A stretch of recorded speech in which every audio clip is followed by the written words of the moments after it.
And look at that, the inspiration is not at all staged here.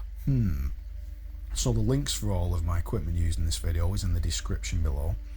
So that inspiration for the drawing sort of did happen like that, although I filmed it for here for dramatic effect, okay? I know, lols.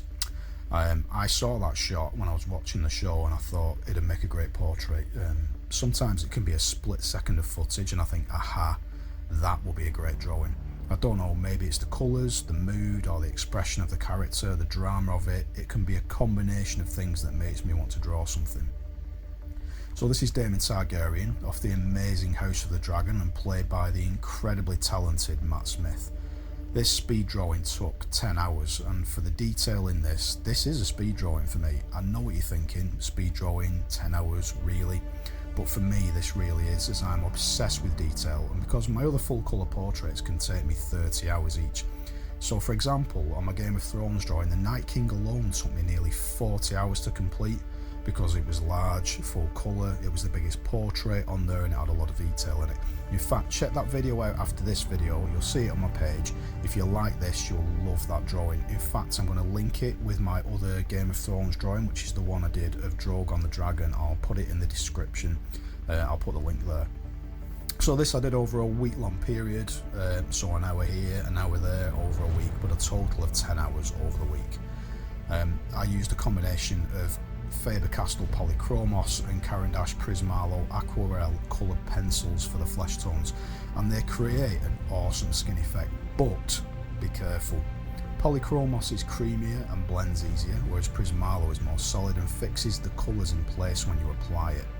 The Prismalo adds a really good sharp fine detail to the flesh, but make sure you have a practice first before using these two colour pencils together on a full colour portrait. You have got to know how they work together and their differing properties before you use them together. That is my one top tip. Don't use one type of colour pencil on a picture thinking it's going to be the solution to all your problems. You'll find that if you can combine two or more different types of coloured pencil that work for you, then do it. One is going to be better for blending, the other is going to be better for detail if that's what you want. Try it, it will improve the quality of your drawings, I promise, especially on a more detailed portrait like this. So you can see I'm moving around the drawing from the hair to his eyes to the flesh tones, then to the shadows and the armour, and people say why? And the answer is really simple. It's like having a break, and it keeps me refreshed moving around the drawing, and I like to do a little bit here and a little bit there, kind of like a jigsaw puzzle. And now you'll see the edges and the background starting to come into play here, and this is where it starts to look really good, because now you have context for the shadows and the colours on the portrait. The hair detail stands out, and you can see those fine strands of hair. He's looking a little bit rough now, he's tried to fight his way out, and the mud and bits of blood that are stuck on his face. This is where you start saying, I understand what you're trying to do now, and the whole drawing starts to make sense. The armour is drawn almost entirely with Caran d'Ache, as the chrome detail and the fine engraving on his armour makes this the best choice. Always my first choice for metallic effects. Now I'm going around the edges here just to frame the picture off, and it's almost like a cameo portrait with the shape. I'm just tidying up those last details and edges. No full background on this, because it's literally just enough of a background so you can appreciate the detail in the portrait. You'll just see the last section is the bottom right hand corner, and always it's mainly left to right in a drawing done by me, and because I'm right handed you don't want to smear the drawing with your hand.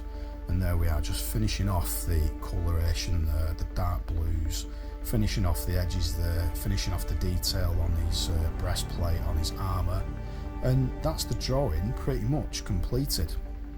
And boom, there we go, done. And thank you very much for watching. There's the big reveal, looking fully onto the face and the portrait. You've seen it from a slight angle from the whole video, so you see it straight on here. And let me know what you think in the comments. And if you're not subscribed, why are you not subscribed? Smash that like button. Actually, don't smash that like button. Don't do that. Firmly but sensibly press the like button. We want to see all your computers, tablets and phones intact. So I'm on Instagram.